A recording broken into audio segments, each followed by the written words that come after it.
Eh bien bonjour, bonjour. On a un invité avec nous. Alors il y a le podcast vidéo, vous pouvez le suivre sur YouTube et compagnie. Puis sinon il y a de l'audio dans vos oreilles.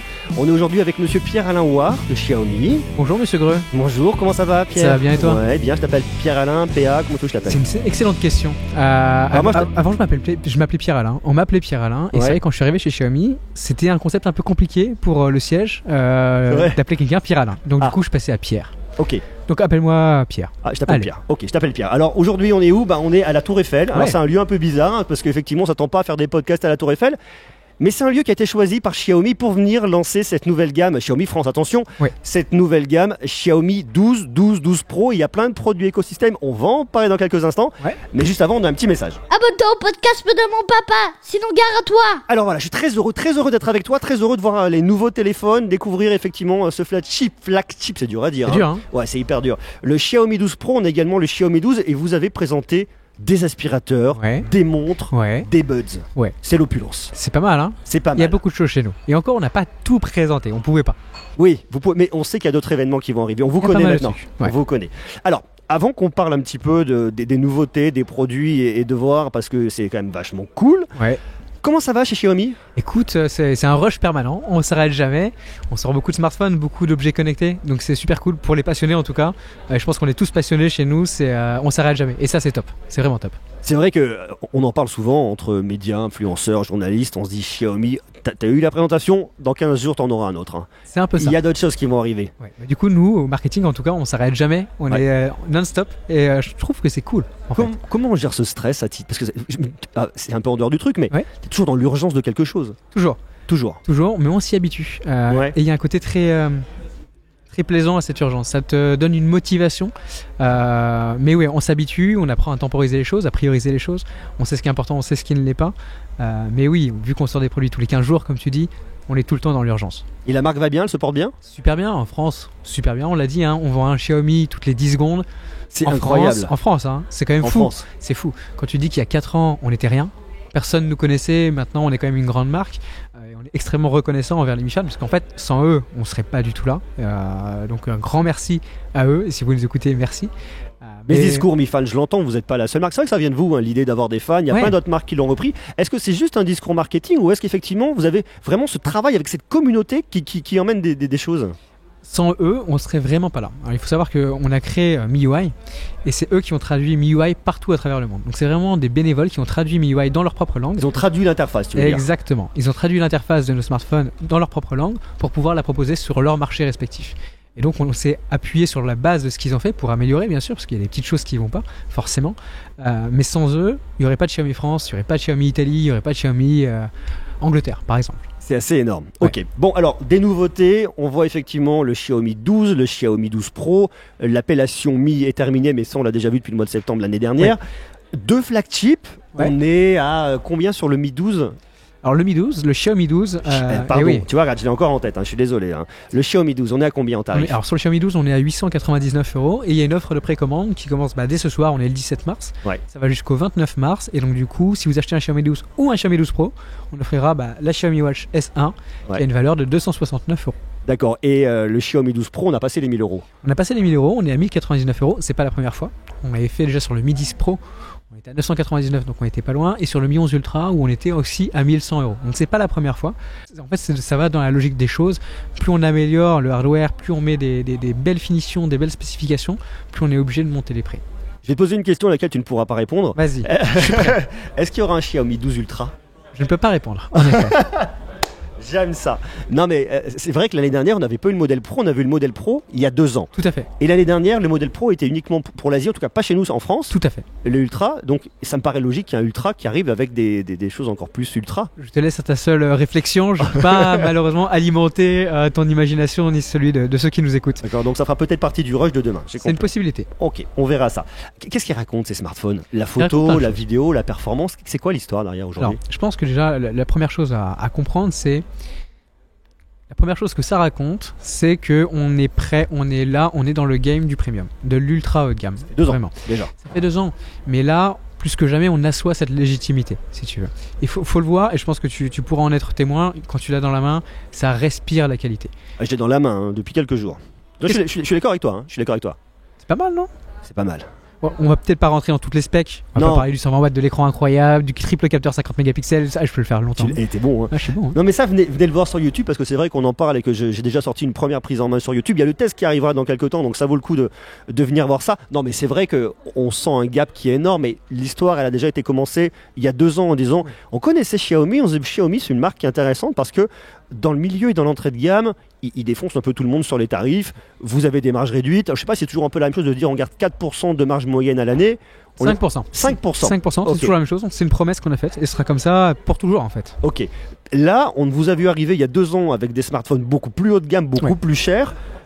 Avec le Mi 11 Ultra, quoi, 1200 €, 1300 €. 1100, entre 1100 et 1200. C'était quand même énorme. Et là, on voit qu'effectivement, vous envoyez du bois. Alors, on voit un triple capteur photo, grand angle, ultra grand angle, téléobjectif, 50 mégapixels de partout. Ouais. Ça, on le voit pas ailleurs. Non.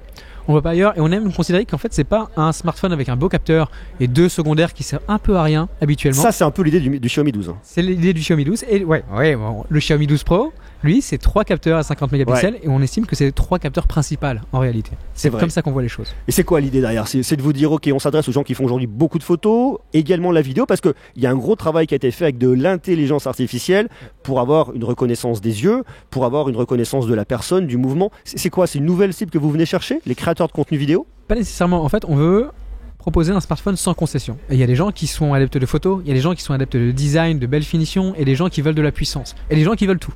Avec ce smartphone, vous avez tout. C'est aussi simple que ça. Mais oui, pour la photo et la vidéo, c'est absolument canon. Ok, bon, ça effectivement on le détaillera, on le regardera parce qu'on a effectivement un smartphone intéressant. Donc ça effectivement c'est Xiaomi 12 Pro, même si on peut-être plus tard on aura une petite odeur de Ultra qui pourra arriver, on ne sait pas, j'ai bien compris et ce n'est que moi qui dis ça. C'est intéressant, c'est très intéressant, merci de n'avoir rien dit à ce sujet. Alors Xiaomi on vous connaît également pour des gammes complètes, des gammes complexes, j'en ai souvent parlé en vidéo, puis on en a parlé tous les deux parce que des fois vous m'aidez un petit peu à traduire le catalogue parce que bon il faut y aller. On a vu une refonte de votre site web il y a peu de temps. Oui. C'était quoi l'idée ? C'était de se dire il faut que ce soit plus clair parce qu'en fait c'est plus lisible aujourd'hui. Alors je dirais pas que c'est toi qui nous a fait rendre compte de la complexité de nos gammes. Même si on a vu ta vidéo, on admire ta vidéo parce que c'est très simple et c'est facile de compréhension. Et je pense que tu as aidé beaucoup de personnes en interne à comprendre. Pour être honnête. Merci, avec plaisir. C'est vrai. On est un vulgarisateur de technologie et c'est difficile de vulgariser nos gammes. On a tellement de produits qui sortent que c'est compliqué. Ça, on se le cache pas. On a changé le nom, on est passé de Mi à Xiaomi, justement dans cette volonté de faire comprendre un petit peu, de simplifier les gammes. Donc Xiaomi Premium. Ouais. Redmi moins Premium. C'est aussi simple que ça. Oui, et au milieu, il y a Redmi Note. Les Redmi Note qui sont le premium du moins premium, on va dire. C'est ça. Et puis vous avez Poco, qui est aussi une marque annexe ailleurs, mais qui en France est marketée par vous et vendue directement par Xiaomi. Ouais. Alors aujourd'hui, Poco est une marque qu'on essaye de développer, de lancer, jusqu'au jour où elle prendra ses propres ailes. Et on est très confiant à ce sujet-là. Il y a de très bons retours, que ce soit des utilisateurs, mais aussi du marché en général. Et c'est une belle marque. C'est une marque qui vient adresser des personnes qu'on n'arrive plus à adresser avec Xiaomi, plus dans le segment gaming, plus dans les personnes qui recherchent de la performance pure et pas forcément quelque chose d'optimisé niveau photo. Donc moi j'aime beaucoup, personnellement j'aime beaucoup Poco. Est-ce que c'est une marque qui pourrait vivre indépendamment de vous en France également ? C'est-à-dire avoir vraiment on te verrait plus toi par exemple, on verrait que des équipes Poco dédiées. Tout à fait. C'est la volonté. C'est la volonté, peut-être pas à court terme, mais en tout cas à moyen et long terme, oui. Ok, bon, c'est super intéressant. Alors effectivement, on parlait effectivement du site internet qui a été modifié. Ouais. Cette gamme Redmi Note dont on a parlé ensemble au MWC quand on s'est vu, parce qu'il y avait plein de produits qu'on n'avait pas encore vus en France. Ouais. Je suis venu te voir, on peut le dire, je t'ai dit, tiens, il y a plein de produits qui ne sont pas arrivés en France. Ouais. Est-ce que je peux en parler ? Tu m'as dit, ah putain, ça m'arrange pas. Je t'ai dit, bon, on va quand même en parler. J'ai pas dit le mot en paix, moi je suis toujours très poli. C'est vrai, c'est moi, des fois ça sort de ma bouche. Tu m'as dit, écoute, ça m'arrange pas. Et ben je t'ai dit, on va quand même en parler parce qu'ils sont là. Et c'est intéressant de voir effectivement tous ces produits. Est-ce qu'aujourd'hui c'est pas un peu trop compliqué ? La 4G, la 5G, le modèle Pro, Tu sais, notre slogan c'est innovation pour tous, innovation for everyone. On le prouve encore une fois avec le Xiaomi 12 et le 12 Pro. Il y a des gens qui ont beaucoup de moyens et qui veulent un smartphone à la hauteur de leur porte-monnaie, pourquoi pas ? Bien sûr. Et donc on le propose. Et c'est pareil pour Redmi Note. Il y a des gens qui ont 200 € à dépenser, et ben c'est bien. On a le meilleur smartphone à 200 €. Il y a des gens qui ont 250, on a le meilleur à 250. Il y a des gens qui en veulent un peu plus, 369, on est là aussi. C'est ça votre stratégie, c'est de se dire on a toujours le meilleur téléphone pour tout le monde. Comme ça, on est en face de tous les concurrents. Quoi qu'il se passe, on est là et on couvre l'ensemble du marché. Tu peux le voir comme une stratégie commerciale. Nous, on le voit plutôt comme une volonté de satisfaire les besoins de tout le monde. C'est aussi simple que ça. Bon, alors en parlant de besoins à satisfaire qui vont arriver dans les années à venir, on a vu au MWC le Cyberdog. Ouais. Alors le Cyberdog, je sais pas si vous avez vu, j'ai fait une vidéo au MWC où je viens effectivement vous montrer les innovations un peu surprenantes, entre autres, et on voit ce fameux Cyberdog. Alors qui me fait penser au spot de Boys Toy Dynamics. C'est pas les mêmes budgets, hein. Le spot il coûte 80 000 €, vous c'est 1500 € à peu près. 1500 $ même. 1500 $, encore moins cher en euros. Vous êtes là pour faire quoi? On fait quoi avec ce petit chien robot? On est un peu là pour s'éclater, pour s'amuser. On a développé cette technologie, le Cyberdogs, et on ne sait pas vraiment quoi en faire, pour être honnête. Donc du coup, on s'est dit, bah écoute, on va pas le donner parce que il faut quand même un petit peu un symbole, mais on va le vendre mais moins cher que tout, 1500 $, et donner l'opportunité aux développeurs de trouver des utilisations avec ce produit. Et donc aujourd'hui, les développeurs peuvent acheter ce Cyberdogs à 1500 $ avec plein de capteurs dont nous on ne sait pas quoi faire. Il y a un HDMI là-dessus. Pourquoi est-ce qu'il y a un HDMI sur un Cyberdogs? Why not? Why not? On pouvait le faire, donc on l'a fait. C'est simplement une volonté de s'éclater un peu d'un point de vue technologie. D'accord. Mais mis à part ça, on teste le marché, on voit ce que ça donne et... Je pense qu'il est trop tôt pour le marché des chiens connectés. Vraiment. Surtout qu'il y a un côté flippant. Je ne sais pas si tu es d'accord avec moi, non pas de la technologie, moi je crois en la robotisation, mais le Cyberdogs en tant que tel fait un peu peur et c'est vrai qu'aujourd'hui on ne sait pas quoi en faire. Oui. Donc, c'est juste pour s'amuser. Alors il y a d'autres sujets intéressants chez vous et notamment on l'a vu, hein, mais il n'est pas encore arrivé en France, pas encore trop arrivé sur le marché, c'est le smartphone pliant. Xiaomi. Alors tout le monde en parle, tout le monde sort sa copie. Alors pas forcément encore tout de suite en France, mais en Chine il y a beaucoup de produits... pliant, vous en êtes où vous, tout de suite? Alors écoute, on a sorti notre smartphone pliant il y a plus d'1 an maintenant, ça doit faire 1 an et demi je pense, avec des technologies super intéressantes, notamment la lentille liquide. Donc en fait, plutôt que d'avoir 3, 4, 5 capteurs, on a un seul capteur qui va pouvoir déformer sa lentille pour pouvoir offrir du macro ou de l'ultra grand angle. Ça c'est super sympa. On est en test encore du marché et on veut vraiment proposer le produit le plus abouti avant de se lancer vraiment. Donc c'est pour ça qu'aujourd'hui tu ne trouveras pas de Mi Mix Fold en France. Et ça arrivera ou pas? Tu ne peux pas te répondre. Je peux pas te répondre, et simplement parce que j'ai pas la réponse. Oui. J'ai pas la réponse. Donc tu as la réponse pour le Ultra?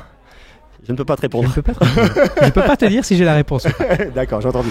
D'accord, mais tu penses que ça va arriver? Ça fait partie de l'histoire, le pliable en tout cas? Le pliable, je pense que c'est voué à arriver. D'accord. Mais encore une fois, on cherche à avoir un projet intéressant qui intéressera et qui soit abouti. Bon, on attend ça. On a vu également d'autres innovations que vous avez présentées notamment au MWC. Réalité augmentée, réalité virtuelle, des lunettes, c'est des choses sur lesquelles on pourra voir arriver Xiaomi dans les années à venir? Tout à fait, on a lancé ce concept de Xiaomi Smart Glass il y a 1 an aussi en fait.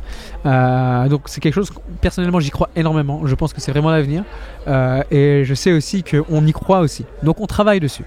Et pour l'instant, tu as vu des choses, tu as essayé une... Pas encore. Pas encore. Pas encore. Ok, on attend. Autre sujet très intéressant, c'est la recharge sans fil à distance. Le milliard charge. Alors, il faut resituer, le truc est complètement dingue. En fait, lorsque vous avez de la recharge sans fil, vous posez au contact de votre smartphone une zone de rechargement qui va faire un transfert d'énergie. Là, il n'y a pas de contact. Tu peux avoir ta charge qui est à 5 mètres de toi et ton téléphone se charge. Exactement. Pas plus de 5 mètres. Pas plus de 5 mètres. 5 mètres. On en a encore un développement de concept, de prototype. D'accord. Mais c'est vrai que c'est une sorte de boîtier, pas très grand, que tu mets au milieu de ton salon ou pourquoi pas derrière un canapé parce que ça traverse aussi les meubles et ça transmet de l'énergie, pas seulement à ton smartphone, mais ça peut être aussi à tes objets connectés, ton ordinateur portable et ce genre de choses. Et ça, c'est vraiment l'avenir. Ne plus avoir besoin de brancher son smartphone et tout ce qui t'entoure, que ce soit ta télé, ta box, quoi que ce soit, sans fil, ça c'est l'avenir, clairement.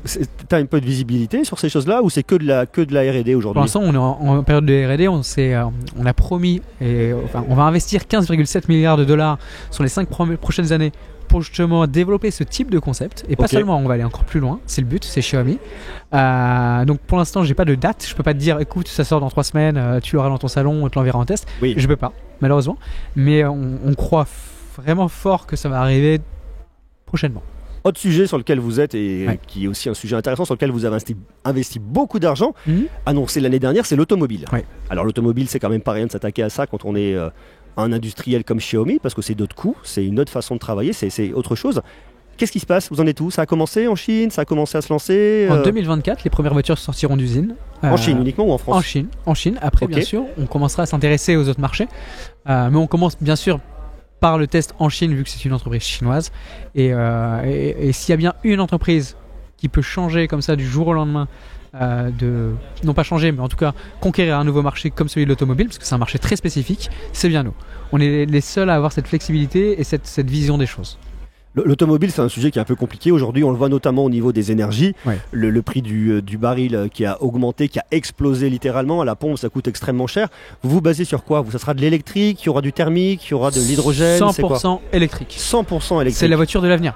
On est l'entreprise de l'avenir et on se positionne bien sûr sur la voiture de l'avenir, donc autonome et électrique. Vous avez une vision sur l'idée de se dire on ferait du car sharing, c'est vendu à des particuliers. On a une idée un peu du marché à qui ça va s'adresser, ça? J'ai pas la réponse, mais connaissant notre entreprise, ce sera vraiment pour le particulier. D'accord, ok. Bon, ça reste au particulier. Bon, ouais. Alors on revient un petit peu dans le présent avec d'autres produits qui ont été présentés aujourd'hui. On voit effectivement 2 montres connectées qui sont présentées et intéressantes. Tu en as parlé tout à l'heure. On voit également des aspirateurs robots. Ouais. Alors ça, c'est pas tout nouveau parce que vous en aviez déjà. Tout à fait. Mais est-ce que c'est un marché que vous allez attaquer encore plus fort en France? Ça y est, on est là, on arrive fort avec 3 produits. Ok. Un qui commence à 200 € à peu près et ça termine à 800 €. Donc quand même, encore une fois, on est présent sur toutes les gammes en fonction de ce que les gens recherchent. Et oui, on attaque ce marché. Même si le terme est un peu agressif, mais on est là. C'est la réalité, c'est la réalité du business. C'est la réalité, tout à fait. Même s'il y a une belle histoire derrière, même s'il y a une marque, même si on parle de demi-fans, vous vous positionnez face à d'autres acteurs. On pense à des Roborock, à des Ecovacs, à plein de personnes qui vendent des aspiro-robots aujourd'hui. Vous avez la force d'avoir un réseau, d'avoir une marque et d'avoir un nom et des boutiques d'ailleurs. On a des boutiques en propre. Après, c'est pas dans ces boutiques qu'on va faire le plus de volume. On en a 7 aujourd'hui en France, donc c'est pas non plus un énorme réseau comme il peut y en avoir en Chine par exemple, même s'il tend à se développer. Et je vous invite vraiment à visiter nos Xiaomi Store parce que c'est une vraie expérience. C'est très sympa. Mais oui, c'est vrai qu'on repose sur un réseau un peu plus fort que ceux de nos concurrents comme Ecovac ou comme Roborock, tu l'as précisé. Et je pense que c'est une belle opportunité pour nous de pouvoir grappiller quelque part du marché. Bon, alors, je veux qu'on continue à avancer dans l'année. On regarde un peu 2022. Tu vas me dire, je ne peux pas te dire, mais je veux quand même que tu me dises des choses. Vas-y. Qu'est-ce qui va se passer? C'est quoi la tendance de l'année 2022? On voit effectivement les flagships là. On se doute, tu ne me diras que tu ne peux pas le dire, mais qu'il y aura un Xiaomi 12T et 12T Pro qui arriveront dans la deuxième partie de l'année. C'est ce qui semble en tout cas être assez logique. C'est quoi aujourd'hui? C'est quoi la nouvelle histoire? Xiaomi, vous embrayez le pas sur quelque chose? Vous continuez à dérouler le tapis? Où est-ce qu'on va en fait? Écoute, on a une direction qui est toute tracée et ça, je pense, depuis le départ, on est là pour rester. On est une marque qui veut parler à tout le monde, que ce soit les personnes qui sont à la recherche de super technologies, les gens qui cherchent de la simplicité d'utilisation. On est là pour parler à un maximum de personnes. On va pas changer de direction. On continue. On va tout droit. Bon, écoute, merci beaucoup Pierre. Merci à toi. Parce que là, en fait, pour tout vous dire, il y a eu un événement presse juste avant. Là, on est à la Tour Eiffel, on enregistre ça et vous avez un autre événement qui arrive. Donc, il faut qu'on se dépêche un peu de libérer la scène. On squatte la scène, nous on est comme ça, on aime bien venir squatter. Merci beaucoup d'avoir répondu à mes questions. Et puis, on se revoit bientôt et on va reparler bien évidemment très bientôt sur YouTube et sur les autres réseaux. Je vous invite à venir me rejoindre du Xiaomi 12 Pro et du Xiaomi 12. Et puis, on va continuer à parler de Xiaomi parce que vous êtes tout le temps là. Ça marche. Ça n'arrête pas. Quand tu veux, ça n'arrêtera pas et puis on se revoit quand tu veux. Ça roule, merci beaucoup et à très bientôt. Ciao. Salut. C'est bon, tu t'es abonné?